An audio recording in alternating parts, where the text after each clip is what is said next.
Hola muchachos! C'est la vidéo coup de cœur découverte de la semaine. Donc je vous parlais de Dragonhead volume 1. Donc c'est une série de mangas post-apocalyptique écrite par Minetaro Mochizuki. Très beau premier volume. On peut voir que c'est un maxi format. Je sais pas s'il y a une œuvre animée, il faudra regarder. Mais du coup, le premier volume établit l'ambiance sombre et anxiogène de l'histoire. Alors, les points positifs. En un, l'atmosphère immersive. Alors, c'est vraiment une atmosphère oppressante et terrifiante dès le début. Les illustrations et le scénario contribuent à immerger les lecteurs dans un monde post-apocalyptique chaotique. En deux, la complexité des personnages. Donc, les personnages principaux, il y a Teru et Ako, sont complexes et intrigants. Leur réaction à la catastrophe qui les entoure ajoute de la profondeur à l'histoire.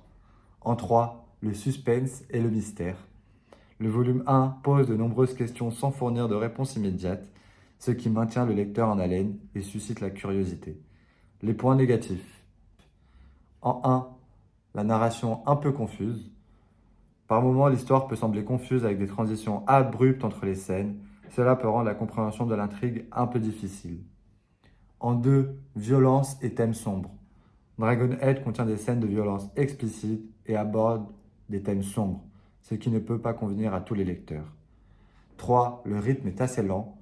Le premier volume met l'accent sur l'établissement de l'ambiance et la caractérisation, ce qui signifie que l'intrigue principale progresse lentement. Certains lecteurs pourraient trouver cela frustrant. En résumé, le premier volume de Dragonhead offre une expérience de lecture intense avec une ambiance inquiétante, des personnages intrigants et un mystère captivant.